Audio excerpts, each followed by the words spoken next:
போன நேற்று ஸ்லோகத்துல பார்த்தோம். தபஸ்வாத்தியாய நிரதம் தபஸ்வி வாக்விதாம்பரம் நாரதம் பரிபப்ரச்ச வால்மீகி முனிபுங்கவம். இப்போ இன்னைக்கு ஸ்லோகம் 19வது ஸ்லோகத்துல பாதியிலேருந்து ஆரம்பிக்கிறோம். கிராஸ் ரெஃபரன்ஸ் கொடுக்கறதுக்கு முன்னாடி ஒரே ஒரு விஷயம். போன முதல் ஸ்லோகத்துல இன்னொரு கிராஸ் ரெஃபரன்ஸும் தெரிஞ்சுக்கணும். அது முதல் ஸ்லோகத்துக்கு ஒரு கிராஸ் ரெஃபரன்ஸ். தபஸ்வாத்தியாய நிரதம் தபஸ்வி வாக்விதாம்பரம் நாரதம் பரிபப்ரச்ச வால்மீகி முனிபுங்கவம். அதுல பரிபப்ரச்சாங்கிறது கிரியாபதம், வர்பு, வினைச்சொல் அப்படின்னு பார்த்தோம். அந்த வினைச்சொல் வினவினார்.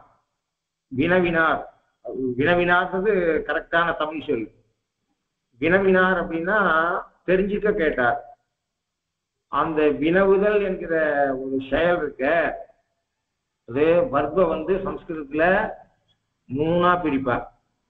அது சகர்மகம், அகர்மகம், விகர்மகம்னு பிரிப்பார். அதாவது ஒரு வர்பு இருக்கு, வர்பு மேல கேள்வி கேட்கணும். அந்த கிரியாபதம், ஏன்னா பதங்களை தெரிஞ்சுக்கணும். கிரியாபதம்னு சொல்லுவார் சம்ஸ்கிருதத்துல வர்புக்கு. தமிழ்ல வினைச்சொல்னு சொல்றோம். அந்த வினைச்சொல்லோட தான் எல்லா பதங்களும் பெரும்பாலான பதங்கள் அதோட தான் கனெக்ட் ஆகும். இப்போ ஆகாங்ஷா, இப்ப சுவாமி உழப்பாக்கம் சுவாமி சாட்சியார் இல்லையா, அவர் என்ன பண்ண முதல்ல இன்னைக்கு சொன்ன ஸ்லோகத்துல ஐச்சத்துன்றதை எடுத்துட்டார். அவருடைய டீச்சிங் பேட்டர்னை பாருங்க. எடுத்த உடனே அவர் தமேவம் குண சம்பன்னம்னு அவர் அர்த்தம் சொல்ல ஆரம்பிக்கல. அவர் முதல்ல என்ன பண்ணார், ஐச்சத்துன்னு ஆரம்பிச்சு அதுக்கப்புறம் தான் விஷயம் சொல்ல ஆரம்பிச்சார். அப்ப எப்பயுமே ஒரு ஸ்லோகத்தை எடுத்துட்டு நாம அர்த்தம் கண்டுபிடிக்கிறோம்னா முதல்ல வர்பு எதுன்னு தெரிஞ்சுக்கணும். அந்த வர்புலேருந்து கேள்வியை கேட்டுட்டே இருக்கணும். அது மாதிரி இங்க பரிபப்ரச்சான்னு இருக்குது, வினவினார் அப்படின்னு இருக்குது. அந்த ஒரு சில வர்புக்கு மேல பல கேள்வி கேட்பான். யார் வினவினார், யாரை வினவினார், இப்படிலாம் கேள்வி கேட்கிறோமோ. அத மாதிரி வர்பு மேல யாரை அப்படிங்கிற கொஸ்டினோ எதை என்கிற கொஸ்டினோ வந்தா அதுக்கு பதில் கண்டுபிடிக்க முடியுமானா அது சகர்மகம்னு பேர். கர்மா அப்படின்னு சொன்னா ஆப்ஜெக்ட். அப்போ அதாவது ராமன் பாடத்தை படித்தான். படித்தான் எதை படித்தான் அப்படின்னா பாடத்தை படித்தான்னு சொல்றோமே. அப்ப பாடம்ன்றது ஆப்ஜெக்ட். இங்கிலீஷ்ல ஆப்ஜெக்ட் சொல்றோம், தமிழ்ல செயற்படு பொருள்னு சொல்றோம். அது மாதிரி சம்ஸ்கிருதத்துல அதுக்கு கர்மான்னு பேர். அப்போ சகர்மா. இப்ப ராமன் பாடத்தை படித்தான் என்று சொன்னால் படித்தான் எதை படித்தான், அந்த கேள்விக்கு பதில் இருக்கு பாருங்க. பாடத்தை படித்தான் அப்படின்ற சொல்ற இடத்துல அந்த ஒருவேளை ராமன் படித்தான்னு இருந்தாலும் எதை படித்தான்னு ஒரு கேள்வியே ரைஸ் ஆகலாம். அந்த சென்டென்ஸ்ல எதை படிச்சான்னு சொல்லியிருக்கணும்ன்ற அவசியம் இல்லை. பட் அந்த கொஸ்டின் எழுமானா அதுக்கு சகர்மகம்னு பேர். அந்த தாத்துவுக்கு, அந்த கிரியாபதத்துக்கு சகர்மகம்னு பேர். அதாவது ஆப்ஜெக்ட உடைய வினை சொல்லுது, வர்பது. அப்ப பாடத்தை படித்தான் அப்படின்னு சொல்லலாம்.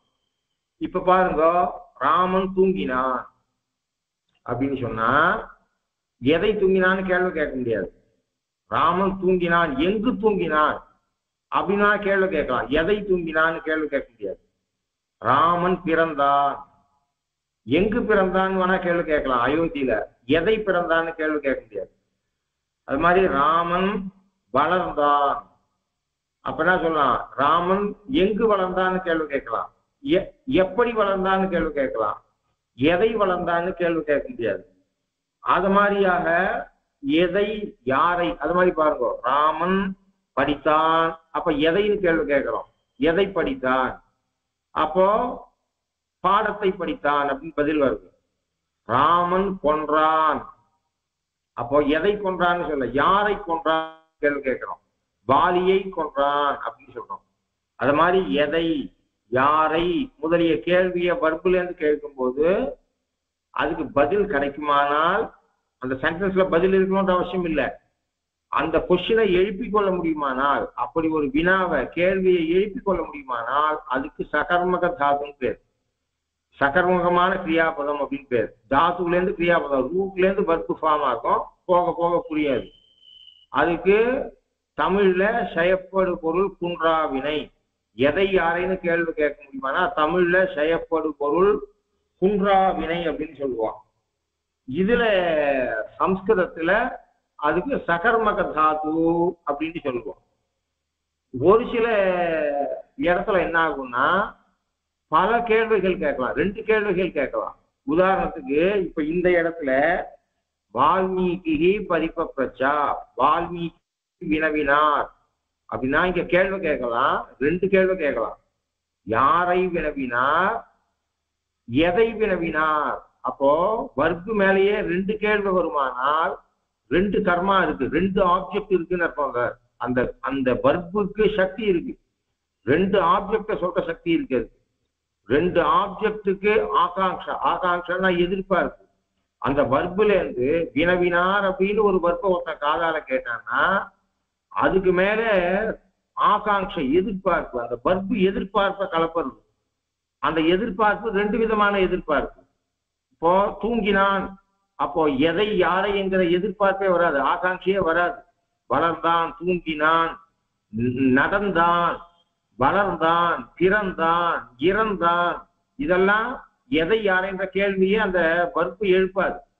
ஆனால் படித்தான் என்று சொன்னால் ஒரு கேள்வி எதை படித்தான் அப்படின்னு இருக்கும். அப்புறம் ராமன் கொன்றான் என்று சொன்னால் யாரை கொன்றான் என்று ஒரு கேள்விதான் எழுதும். ஆனால் இங்க பரிபப்ரச்சா வினவினான் என்று கேட்டால் 2 கேள்வி எழுதும். அதுல இருந்து வால்மீகி கேட்டார், வால்மீகி வினவினார், நாரதரை வினவினார், எதை வினவினார். அப்போ அந்த வினவினார் சொல்லு மேல 2 கேள்வி வரும்.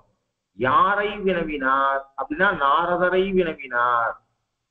எதை வினவினார், எந்த சப்ஜெக்ட பத்தி அவர் தெரிஞ்சுக்க வினவினார் அப்படின்னா என்ன பண்ணும், அப்போ அதுக்கு பதில் இருக்கணும். அப்போ வால்மீகி நாரதரை எனக்கு கிராமர் சொல்லி கொடுக்கும்படி வினவினார் என்று சொல்லணும். அப்ப என்ன பண்ணணும், அதாவது 2 கர்மாவுக்கு இந்த வர்ப்பு பரிபப்ரச்சான்ற வர்ப்பு இருக்கு, அந்த வர்ப்பு 2 ஆப்ஜெக்டை எதிர்பார்க்கக்கூடிய வர்ப்பு. அந்த வர்ப்புக்கு திகர்மகம், தீனா 2, திகர்மகம்னா 2 ஆப்ஜெக்டை கொண்ட வர்ப்பு அப்படின்னு அர்த்தம். அப்போ ஆப்ஜெக்டே இல்லாத வர்ப்பு ஒரு சிலது இருக்கும், ஒரு ஆப்ஜெக்டை கொண்ட வர்ப்பு இருக்கும், அது மாதிரி 2 ஆப்ஜெக்டை கொண்ட வர்ப்பு இருக்கும். இதுல 2 ஆப்ஜெக்டை கொண்ட வர்ப்பு, அதுல ஒண்ணுத்துக்கு தான் அங்க பதில் இருக்கு அப்படின்னு ஒரு கேள்வி வரும். அந்த ஸ்லோகத்துல தபஸ்வாத்யாய நிரதம் தபஸ்வி வாக்விதாம்பரம் நாரதம் பரிபப்ரச்சா வால்மீகி முனிபுங்கவம், வால்மீகி பரிபப்ரச்சா, வால்மீகி வினவினார். யாரை வினவினார்ன்றதுக்கு பதில் இருக்கு. நாரதம் பரிபப்ரச்சா, நாரதரை வினவினார். நாரதரை என்ன வினவினார், எதை வினவினார் அப்படின்றதுக்கு பதில் இல்லை. அப்போ எப்படி பூர்ணமானிய ஸ்லோகம்னு ஒரு சந்தேகம் வரும். அதுக்கு 2 பதில் சொல்றா பெரியவா. இந்த தபஸ்வாத்தியாய நிரதம்னு சப்தம் இருக்கோம்னா அதை ஒரு சமஸ்த பதமா, சமஸ்த பதம்னா காம்பவுண்ட் வேர்டு, அதை ஒரு சமஸ்த பதமா எடுத்திருந்தா தபஸ்னா அனுஷ்டானம், சுவாத்தியாயம்னா தியானம், அதாவது வேதாத்தியனாதிகள் இதுல எப்பயும் ஈடுபட்டு கொண்டிருப்பவர்னு அர்த்தமாச்சு. அத தபஹா சுவாத்தியாய நிரதம்னு பிரிச்சுக்கலாம், பதச்சேதம் பண்ணிக்கலாம்.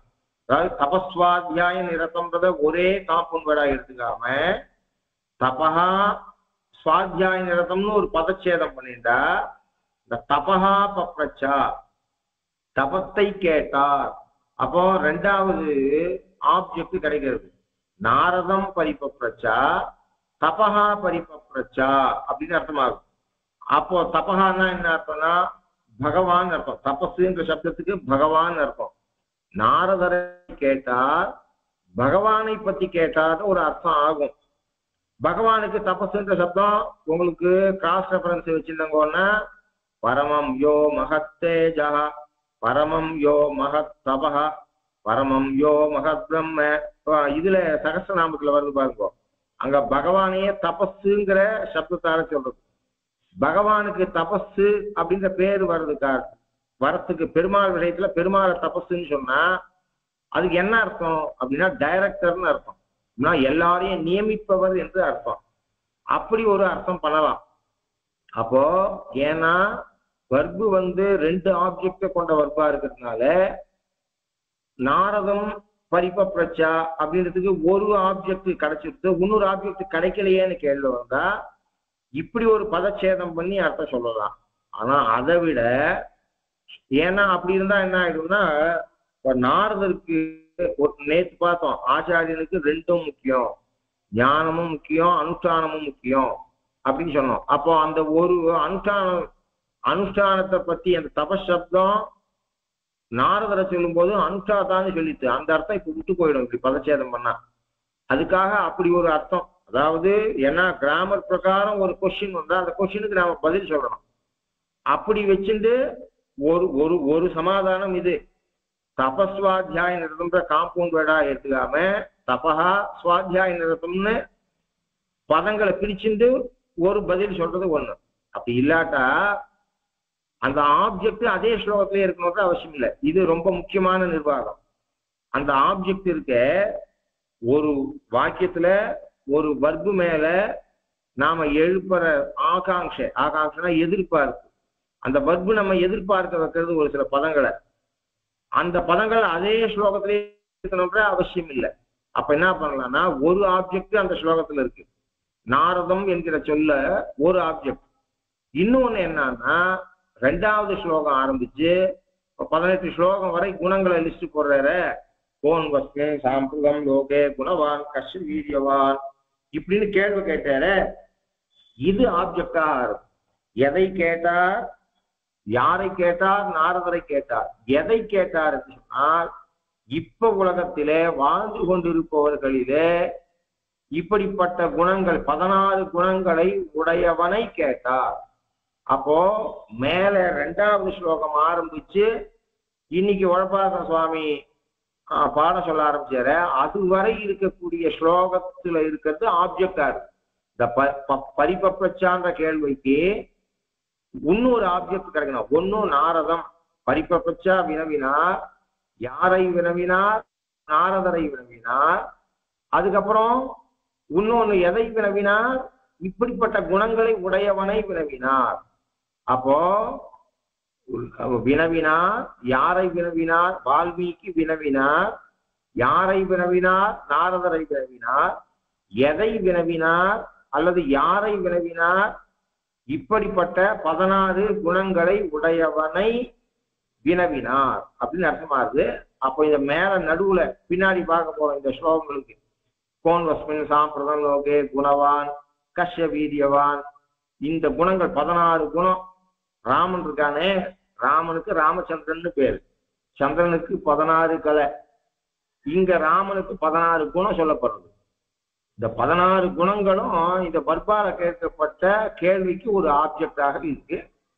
அதுக்கப்புறம் இன்னொரு கிராஸ் ரெஃபரன்ஸ் என்ன தெரிஞ்சுக்கணும் அப்படின்னா, நேற்று பார்த்தோம் விஷ்ணு புராண ஸ்லோகமும் இதே மாதிரி இருக்கு. ஒருத்தர் இடத்துல மைத்ரேயர் பராசரரை பார்த்து கேட்கற மாதிரி இருக்குன்னு சொன்னோம். அது மாதிரி இங்கே என்ன எப்படி இருக்குன்னா, இப்போ வால்மீகி ராமாயணம் விஷ்ணு புராணம் எல்லாம் சாத்திக புராணம்னு பேரு விஷ்ணு புராணத்துக்கு. இதுல எல்லாம் எப்படி இருக்கும்னா கேள்வியில இன்னார பத்தி சொல்லுன்னு பாயிண்டடா கொஸ்டின் இருக்காரு, ஜெனரலா கொஸ்டின் இருக்கும்.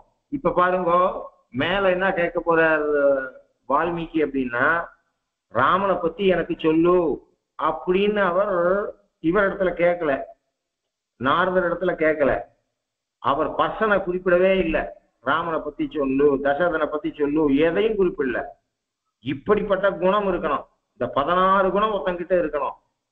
அவன் இப்ப இந்த உலகத்துல வாழ்ந்து கொண்டு இருக்கணும், அவனை பத்தி சொல்லு அப்படின்னு கேள்வி. இது ஆப்ஜெக்டா இருக்கு.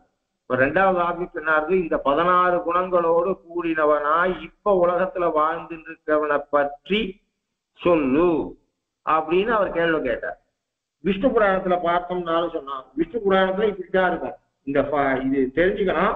ஏன்னா ராமாயணம்ன்றது ஒருத்தரை பத்தி, இப்போ என்னை பத்தி பேசு, பழவேரி பாலாஜியை பத்தி பேசுன்னு ஒருத்தர் சொல்லிட்டா இஷ்டம் இருக்கோ இஷ்டம் இல்லையோ, என்னை பத்தி நல்ல எண்ணம் இருக்கோ இல்லையோ, பேச சொல்லிட்டா பாலாஜியை பத்தி பேசி ஆகணும்.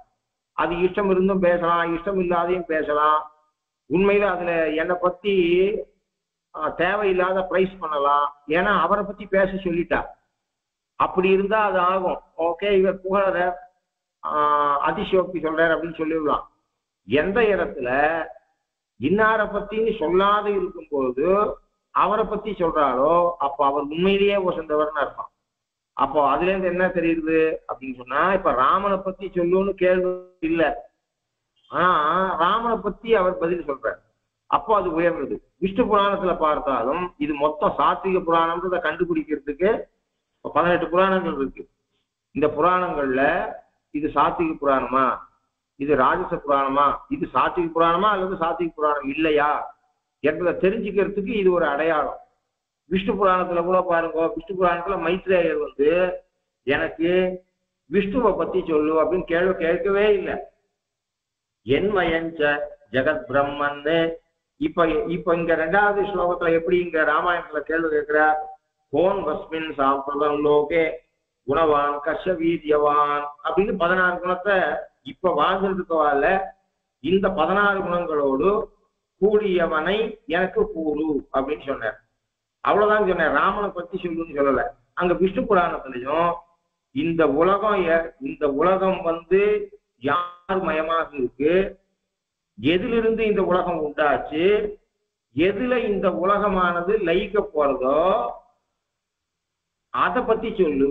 இந்த உலகம் எதனால வாழ்ந்து கொண்டிருக்கோ, இந்த உலகம் எதிலிருந்து தோன்றியதோ, இந்த உலகம் எதுல லயிக்க போறதோ அதை பத்தி சொல்லும் என்று பராசரரை மைத்ரேயர் கேட்டார். விஷ்ணுவை பத்தி சொல்லு அப்படின்னு கேட்கல.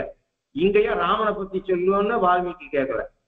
அங்க பதில் சொல்லும் போது விஷ்ணு சகாதாது பூதம் ஜெகத் தத்ரைவ ஜஸ்திதம் ஸ்திதி சம்யம கர்த்தாதோ ஜெகதோஸ்ய ஜெகச்சசா. பதில் சொல்லும் போது நீர் கேட்டார எதிலிருந்து உண்டாச்சு, இந்த உலகத்துக்கு மெட்டீரியல் காசு யாரு, இந்த கேள்வியெல்லாம் நீர் கேட்டார இதுக்கெல்லாம் காரணமாக இருப்பவன் விஷ்ணு அப்படின்னு அவர் சொல்றார். இங்க என்ன சொல்ற, நீ இந்த 16 குணத்தோடு கூடியவன், இப்போ இந்த உலகத்துல வாழ்ந்துட்டு இருக்கவன் யாருன்னு கேட்டார ராமோ நாம ஜனைஸ்ருதா என்று பதில் சொல்ல போற. அப்போ இது கிராஸ் ரெஃபரன்ஸ் வச்சுட்டு பாத்துக்கலாம். நீங்க விஷ்ணு புராணத்தை எடுத்து படிக்கலாம். ஃபர்ஸ்ட் சர்க்கத்தை பார்த்தா விஷ்ணு புராணத்துல முதல் கேள்வி எப்படி இருக்கு, மைத்ரேயர் பராசரர் எப்படி கேட்டார், அது மாதிரிதான் இங்க நாரதர் வால்மீகி கேட்டார், வால்மீகி நாரதரை கேட்டார். அங்கேயும் ஜெனரலா தான் கொஸ்டின் இருக்கு. இந்த உலகத்துக்கு காரணம் யாருன்னு தான் கொஸ்டின் இருக்கு. பதில் விஷ்ணுன்னு பராசரர் சொல்ற. இங்கேயும் ராமனை பத்தி சொல்லுன்னு கேள்வி இல்லை, பொதுவா இந்த குணம் கொண்டவன் யாருன்னு தான் கேள்வி கேட்டிருக்க. பதில் ராமோ நாம ஜனைஸ்ருதா என்று பதில் சொல்லுங்க. இது அந்த கிரந்தம் சாத்விகமான கிரந்தம், சாத்விக புராணம் என்பதை காட்டுறதுக்கு ரெஃபரன்ஸ். இதை மனசுல வச்சுக்கணும். அடுத்தது இப்போ இன்னைக்கு ஸ்லோகம் ஆரம்பிச்சிருக்க கோபால சுவாமி தமேவம் தம் ஏவம் குண சம்பன்னம் ராமம் சத்திய பராக்கிரமம் ஜேஷ்டம் சேஷ்ட குணையுக்தம் பிரியம் தசரத சுகம் பிரகிருதீனாம் ஹிதேயுக்தம் பிரகிருதி பிரிய காமியா எவ்வராஜ்யேன சம்யோக்தம் ஐச்ச பிரீத்யா மஹீபதிஹி அப்படின்றது. இப்போ பாலகாண்டத்தை பத்தி அதிகம் பேசல, ஆனா பாலகாண்டத்தை விட்டுள்ள இந்த 16 குணம் கேட்டார அந்த குணத்துக்கு விளக்கம் கொடுக்கிற பொழுது அதுல இருக்கக்கூடிய ஒரு சில குணங்களே பாலகாண்டத்தை காமிச்சிடுறது. அப்போ அவர் பெருமாள் அவதாரம் பண்ணதுல ஒரு குணத்துல காமிச்சிடுறது, அவருடைய வீரியத்தை, அவர் எப்பேற்பட்ட பராக்கிரமத்தை உடையவர்ன்றதுனால சீதா கல்யாணம் குறிப்பிட்டப்படுறது. இந்த பாலகாண்ட கதைகளை ஸ்பஷ்டமாக சொல்லாட்டாலும் இந்த குணங்களை விளக்கிற இடத்திலேயே அந்த பாலகாண்ட கதைகளானது சூச்சிப்பிக்கப்பட்டது. அதாவது ஸ்பஷ்டமா வெளிப்படையாக சொல்லாமல் அதுல பொருத்தப்பட்டு இருக்கு. அயோத்தியா காண்டத்துல இருந்து ஸ்பஷ்டமாக சொல்ல ஆரம்பிக்கிற. இப்போ இதுக்கு கிராஸ் ரெஃபரன்ஸ், நீங்க போஜராஜன் ஒரு ராஜா, நம்ம தேசத்தை ஆண்ட ராஜா, போஜ சம்பு பேர், சம்பு ராமாயணம்னு பேர். சம்புன்றது ஒரு லிட்ரேச்சரோட டைப்பு சான்ஸ்கிரிட்ல. அதுல ப்ரோஸும் இருக்கும், போயமும் இருக்கும், பத்தியமும் இருக்கும், கத்தியமும் இருக்கும். இப்ப நீங்க பார்த்தோங்கன்னு சொன்னா இப்ப வால்மீகி ராமாயணத்துல ப்ரோஸே இருக்காது. அது மாதிரி காளிதாசனுடைய ரகுவம்சத்துல ப்ரோஸே இருக்காது, எல்லாம் ஸ்லோக ரூபமா தான் இருக்கும். அத மாதிரி கம்பராமாயணம்னு எடுத்தா ஒன்று கூட உரைநடையே இருக்காது. உரைநடைனா ப்ரோஸே இருக்காது கம்பராமாயணத்துல, எல்லாம் பாடலாகத்தான் இருக்கும். அப்படி இல்லாம எந்த இலக்கியத்துல ப்ரோஸும் இருக்கும், போயமும் இருக்கும், பத்தியமும் இருக்கும், கத்தியமும் இருக்கும், அப்படி இருக்கும், அதுக்கு சம்புன்னு பேரு. சம்ஸ்கிருதத்துல அப்படிப்பட்ட காவியத்துக்கு சம்புன்னு பேரு. அந்த சம்பு ராமாயணம்னு ஒரு ராஜா, நம்ம நாட்டை ஆண்ட ராஜா எழுதிட்டார். இந்த ஸ்லோகத்துக்கு கிராஸ் ரெஃபரன்ஸ் அதுல இருக்கு. ஆல்மோஸ்ட் அவர் இந்த முதல் பாலகாண்டத்தில் இருக்கக்கூடிய விஷயத்தை அப்படியே மனசுல வச்சுட்டு தான் எழுதுற.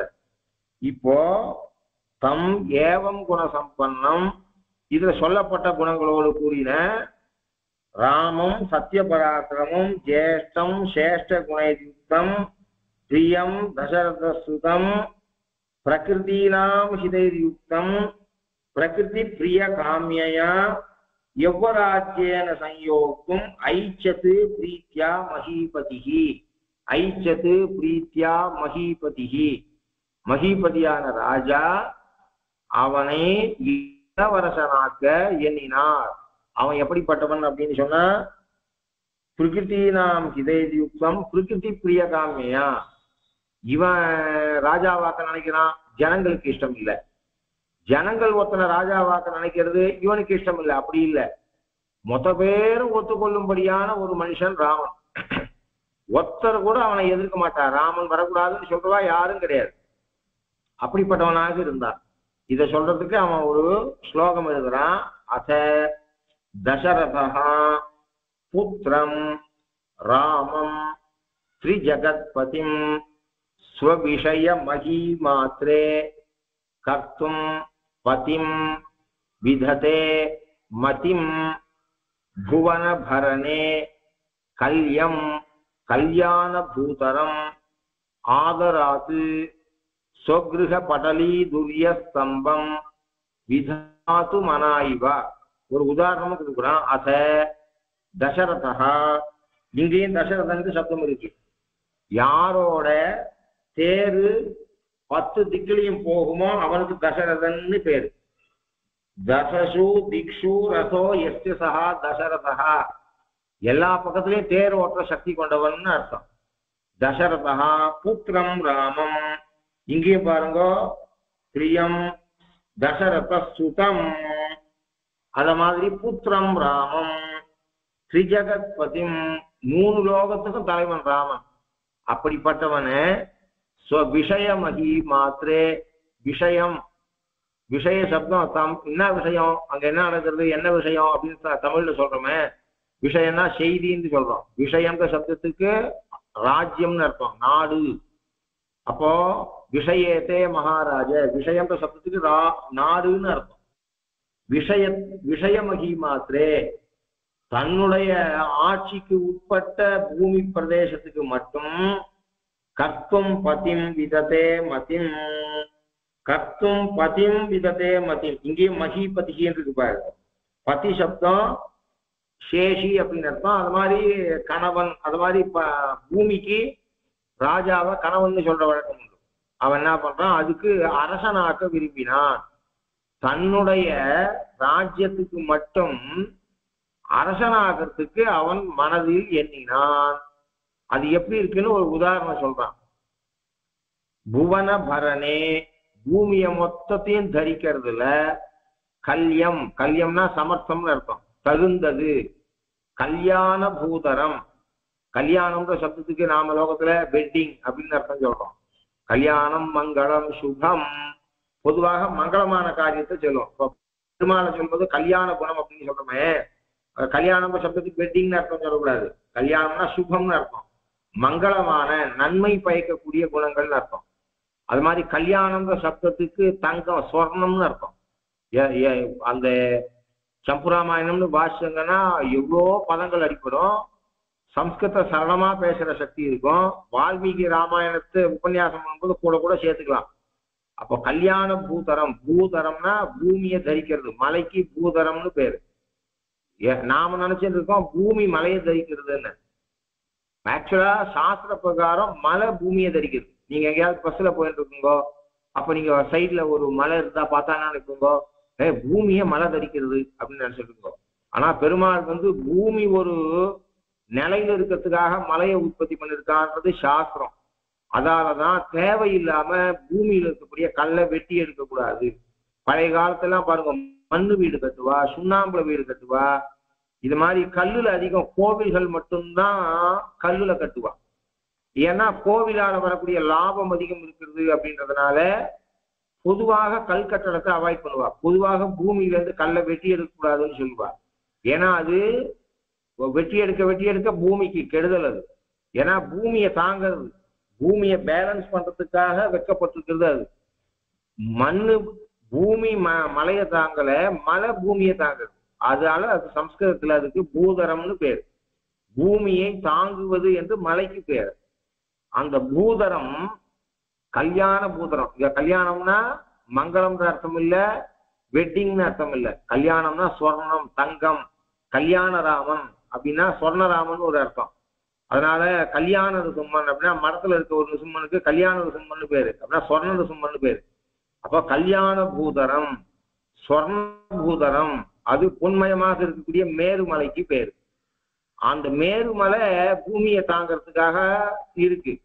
அதை கொண்டு வந்து ஒருத்த பார்த்தான், வீடு கட்டணும், வீட்டுக்கு ஒரு தூண் வைக்கணும், பில்லர் போடணும். அதுக்கு பில்லர் போடுறதுக்கு ஒரு சாதாரண ஒரு கல்லாலேயோ ஒரு சிமெண்டாலேயோ பில்லர் போடலாம். ஒருத்தன் என்ன பண்ணிட்டான் அப்படின்னா மேருமலையை கொண்டு வந்து வீடு கட்டுறதுக்கு பில்லர் வச்ச மாதிரி, ரூஃப் ரொம்ப லைட் வெயிட்டட் ரூஃப், அதுக்கு மேருமலையை கொண்டு வந்து ஒருத்த வச்சா எப்படியோ அது மாதிரி ராமன் வந்து மொத்த உலகத்தையுமே ஆளக்கூடியவன். அவனை கொண்டு வந்து இந்த சின்ன அயோத்தியா பட்டணத்துக்கு ராஜாவாக்க எண்ணினான் அப்படின்னு சொல்றான் அவன். அத தசரதா புத்திரம் ராமம் திரிஜகத்பதிம். அங்க பாருங்க எத்தனை அப்ஜெக்டிவ் இருக்கு பாருங்க. இந்த ஸ்லோகத்துக்கு இருக்க மாதிரியே அப்ஜெக்டிவ் இருக்கு. தசரதா புத்திரம் ராமம் திரிஜகத்பதிம் ஸ்வவிஷய மகிமாத்ரே. விஷயம்னா தமிழ் விஷயம் இல்ல, தமிழ்ல என்ன செய்தி அந்த அர்த்தமும் உண்டு சம்ஸ்கிருதத்துல. விஷயம்னா நாடு. அயோத்தி நாட்டுக்கு மட்டும் பதிம் கர்த்தும் மதிம் விததே, அவன் அரசனாக்க எண்ணினான். அது எப்படி இருக்குன்னா உலகத்தை எல்லாம் தாங்கக்கூடிய சக்தி கொண்ட மேருமலையை, பொன்மயமான மேருமலையை கொண்டு வந்து ஒருத்தன் தான் வீடு கட்டும் போது வீட்டுக்கு தூண் வைக்க நினைச்சா மாதிரி, அப்படின்னா உலகம் மொத்தத்தையும் ஆள வேண்டியவன ஒரு சின்ன ராஜ்யத்துக்கு அவன் அரசனாக்க எண்ணினான் அப்படின்னு சொன்னான்.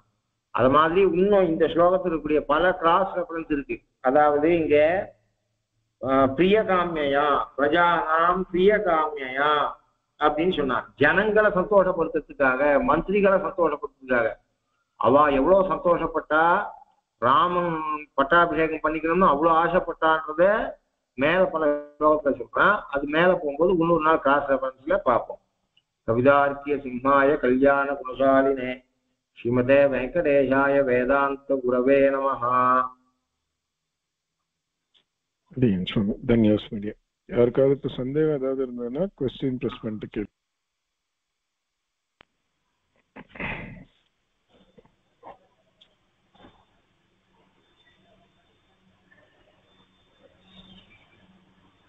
நமஸ்காரம் அடியேன்.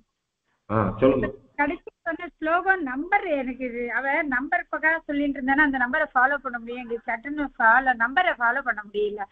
நம்பர் கொஞ்சம் சொல்லிட்டு இருந்தேன்ல, அந்த நம்பரை பார்த்துட்டு அந்த வார்த்தையை நீங்க சொல்றேன்னு கவனிக்க முடியும். சமைக்கணும். நம்பர் கேக்குறீங்க நீங்க?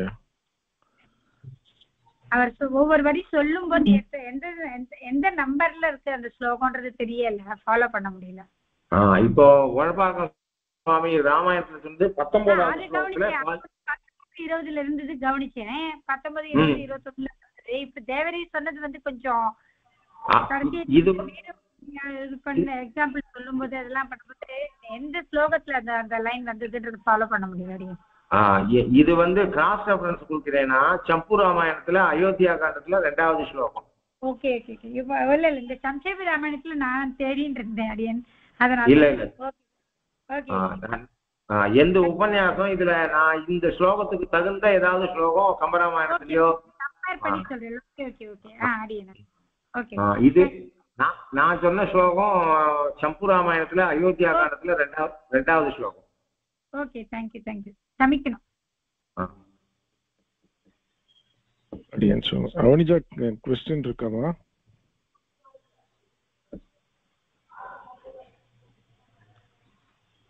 अडियन अदे विराज श्लोकम श्लोक नंबर चंपू रामायण. ओके अडियन अपना समझ स्वामी अदे विराज. ओके அடியன் சுவாமி அடியன் அது சந்தை அடுத்த வாரமா கொஞ்சம் நாழி ஆயிடுத்து. அடியன் அடுத்த வாரம் ஆரம்பிச்சிடலாம். 2 நாள் வரிசையா வச்சுக்கலாம். அடுத்த வாரத்துல இருந்து நம்ம சந்தை வந்து இந்த மாதிரி சீக்வன்ஸா இருக்காது. சந்தை நம்ம வந்து மங்கள ஸ்லோகர்ல இருந்து ஆரம்பிச்சு 10 சொல்லிட்டு வரலாம். அது பாட்டுக்கு முடியட்டும். அதனால இப்ப இந்த வாரம் உங்களுக்கு அசைன்மெண்ட் என்ன அப்படின்னா,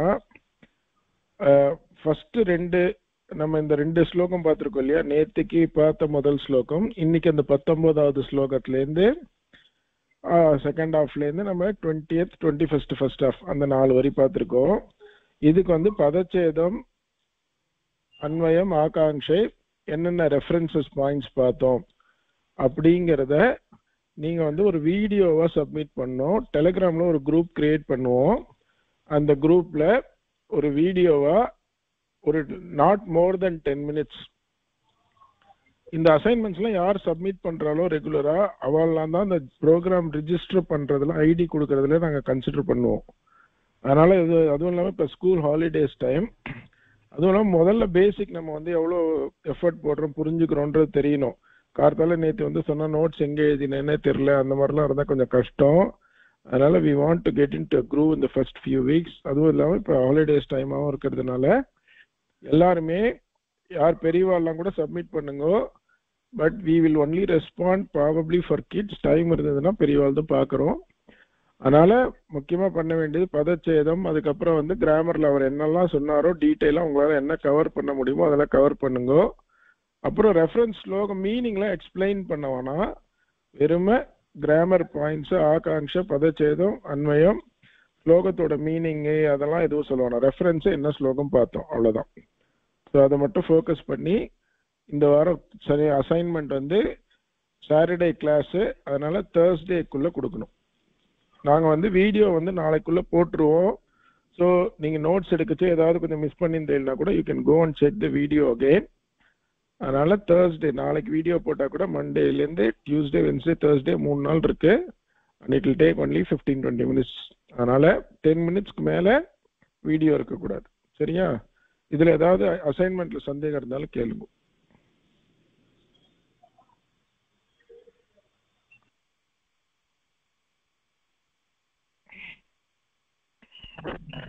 அடியேன் சொல்லுங்க. அடியேன் அதுல கிராமர் அதெல்லாம் மட்டும் தான் சொல்லணுமா அடியேன்?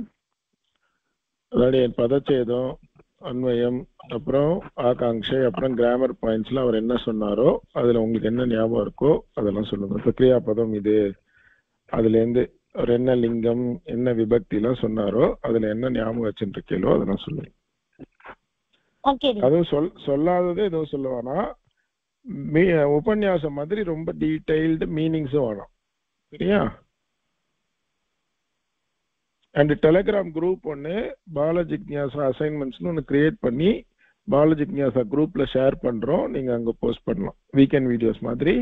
we will have a separate group for this. ஓகேவா? ஓகே டியன், தன்யோஸ்மி எல்லாருக்கும் have a good